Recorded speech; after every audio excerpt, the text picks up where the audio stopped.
welcome back to the channel. Today's video is part of Project Bride. I'm going to show you the groomsmen boxes that we gave. So I made these myself and I'm gonna get into all the details of how I made these. So before I start the video, don't forget to subscribe to be part of the fam here on the channel. Give your thumbs up and comment down below. Let me know what you thought of the groomsmen boxes. So this is the groomsmen box that we did. The box, I had such a hard time finding a wooden box big enough to hold like a drink and some other stuff. For the bridesmaids, unfortunately, I didn't find these, but I ended up finding these wooden boxes at Michael's.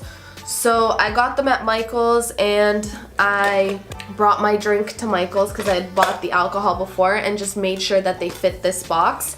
So yeah, I got them at Michael's, and the awesome thing about Michael's is you can use coupons, so another good tip. So the message up here, it's in Portuguese, but basically in Portuguese it's just saying, will you be my groomsman? And then it has our names and our wedding date.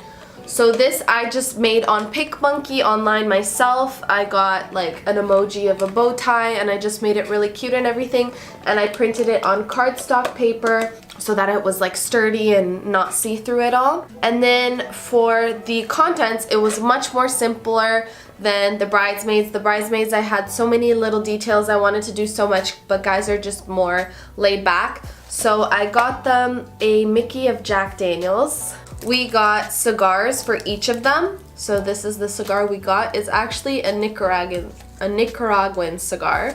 Then I got this cute little shot glass. It says cheers on here, and I just put this tool here to kind of like see the cheers better and have a contrast. So yeah, it was pretty simple, just those three things. And then I bought this cut up paper to put at the bottom of the box so that I had a contrast. And that was basically it. It was easier because I think I had the experience from doing the bridesmaids box. Yeah, I guess I had just learned from the bridesmaids box, and also there were less groomsmen too. It turned out pretty good. We're really happy with it. This is the last one we have to give, but we've given all the others to the groomsmen and they really liked it, and I thought it was super cute. So I hope you guys liked my DIY. Don't forget to subscribe to the channel and give me a thumbs up, and I'll see you guys next time. Bye! Mwah. XOXO.